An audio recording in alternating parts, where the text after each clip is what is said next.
رسول صلی اللہ علیہ وسلم نے یہ بات ارشاد فرمائی.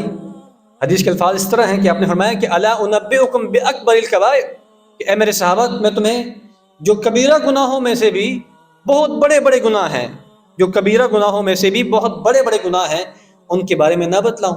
تو صحابہ نے کہا اللہ کے رسول ضرور بتلائیے، وہ کون سے ایسے گناہ ہیں جو کبیرہ گناہوں میں سے بھی بہت بڑے بڑے گناہ ہیں؟ تو آپ نے فرمایا کہ الاشراک باللہ وعقوق الوالدین، اللہ کے ساتھ شرک کرنا یہ کبیرہ گناہوں میں بھی بہت بڑا گناہ ہے، اور والدین کی نافرمانی کرنا یہ بھی کبیرہ گناہوں میں سے بہت بڑا گناہ ہے. پھر فرمایا وَكَانَ مُتَّكِئًا فَجَلَسَ، جب اللہ کے رسول صلی اللہ علیہ وسلم نے یہ بات کہی تو اس وقت آپ تکیے کے ساتھ ٹیک لگائے ہوئے تھے، پھر آپ سیدھے ہو کے بیٹھ گئے، اور اس کے بعد آپ نے یہ بات کہی الا وقول الزور وشہادۃ الزور، لوگوں سن لو، جھوٹ بولنا اور جھوٹی گواہی دینا یہ بھی کبیرہ گناہوں میں سے بہت بڑے بڑے گناہ ہیں. جھوٹ بولنا اور جھوٹی گواہی دینا یہ بھی کبیرہ گناہوں میں سے بہت بڑے بڑے گناہ ہیں. آج ہمارے معاشرے میں جھوٹی گواہی عام ہے کہ نہیں ہے؟ گواہ آپ کو ویسے ہی مل جاتے ہیں، 1000-1500 روپے دیں گواہ آپ کے لیے تیار ہے، اور ایسی گواہی دے گا کہ جس نے حقیقت میں وہ منظر دیکھا ہوگا وہ بھی حیران ہو جائے گا کہ ایسی بات تو میں بھی نہیں کر رہا جیسی بات یہ کر رہا ہے. جبکہ گواہی یہ بہت بہت ذمہ داری والا معاملہ ہے. جب بھی ہم عدالتوں میں جاتے ہیں، وہاں کھڑے ہوتے ہیں، تو وہاں پہ ہم سے پہلے حلف لیا جاتا ہے.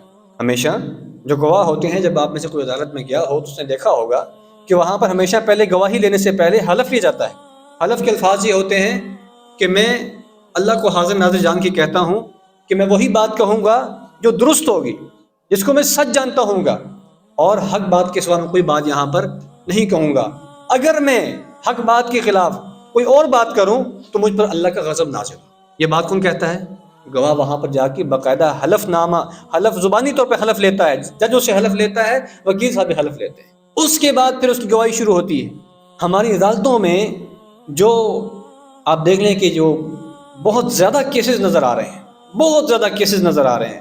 ایک ایک عدالت میں آپ جائیں صبح کے وقت 150 کیسز لگے ہوئے ہیں. ایک جج کی اتنی کیپیسٹی ہے ہی نہیں ہے کہ وہ ایک دن میں 150 کیس سن سکے.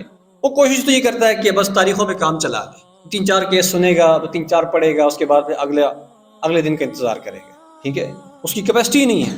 یہ جو اتنے زیادہ کیسز ہیں، اگر واقعی میں دیکھا جائے، ان کو کھنگالا جائے، تو اس میں سے میں اپنے مشاہدے کے مطابق یہ بات کہہ سکتا ہوں کہ 50% سے زیادہ کیسز سوائے جھوٹ کے کچھ بھی نہیں ہے، بس جھوٹ ہے.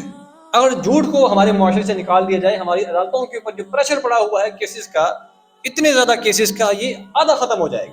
جھوٹی گواہی ختم کر دی جائے، اور وہاں پر جھوٹے بیانات ختم کر دیے جائیں، اور وکیل حضرات جھوٹ بولنا چھوڑ دیں، گواہ جھوٹ بولنا چھوڑ دیں، ہمارے عدالتوں میں سے آدھے سے زیادہ کیسز ویسے ہی ختم ہو جائیں.